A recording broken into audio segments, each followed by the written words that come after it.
Hey now, I just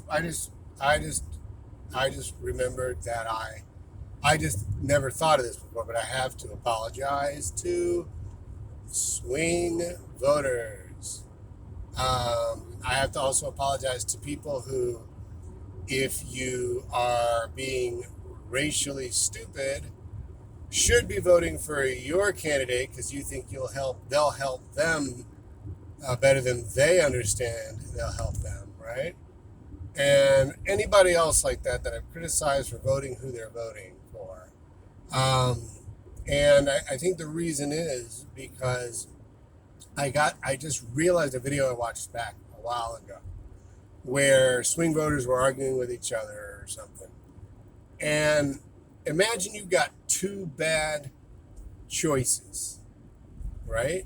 Two bad choices. Somebody's got to get into office. There's no such thing. There's no mechanism for having nobody get into office. And so you are going to be a swing voter, possibly determining when the time comes to mark your ballot to say, this one is not as bad as the other one. This is the least of two evils. I also have to apologize for people who vote for the Kennedys out there. You know, not all the Kennedys. I'm talking about Bobby Jr. I think I get it, or I can understand how some people would do it because they, well, they don't think he's the less of all evils. Maybe they do, but what I'm saying is, in my first example, where there are two candidates, one of them's got a chance.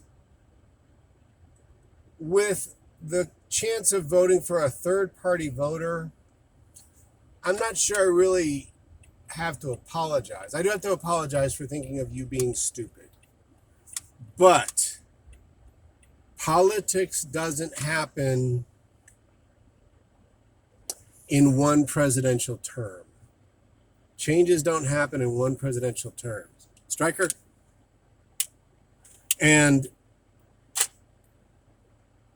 if some strange weirdo out there, in your point of view, or just non mainstream, not what the donors like kind of a person, where you logically realize this person doesn't have much of a chance, you don't know unless that person's like close to his last legs or her last legs on the planet because they're going to die soon. You don't know what that person's going to do to re strategize every time they run for some office. So, I used to think a vote for a third party didn't count, but I understand that in a way it counts. I don't think it's really a powerful thing, but it is a long game thing. I'm not sure Bobby Kennedy Jr. is the long game kind of prospect. Um, that being said, I would want to almost say Bernie could be right now. I think I'm just trying to talk about this to make the way I talk to you about politics. I want to talk to you about it better. Um, I am usually going to take the top two. The only solution to this that makes it so people don't have to take the top two is ranked choice voting. I haven't heard of another solution that could be easy to implement, and it could be easy to implement.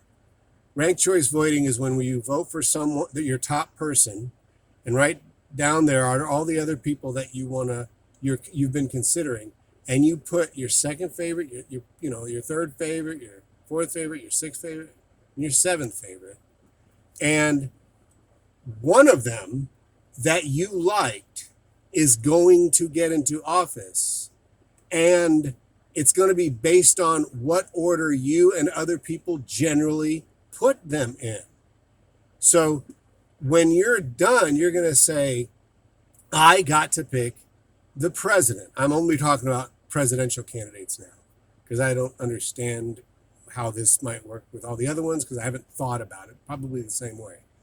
So you gotta vote for the people who you think are good.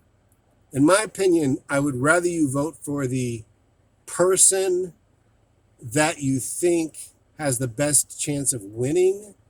If you're leaning left or liberal, because I want that person to win. Basically, I want you to vote for my candidate. But if you're not going to vote for my candidate and you're not a big fan of the second candidate that everybody thinks, who has been put out there by the donor class striker, I want you to go ahead and vote for your third one, some strange-o candidate that happens to be on a ballot. I'm not sure I agree with writing in, unless you're writing in someone that's really trying to publicize themselves actively, because yes, statisticians do look at these things, and statisticians do talk to the news, and the news will sometimes tell you who are the up and comers. I'm done with a brilliant presentation.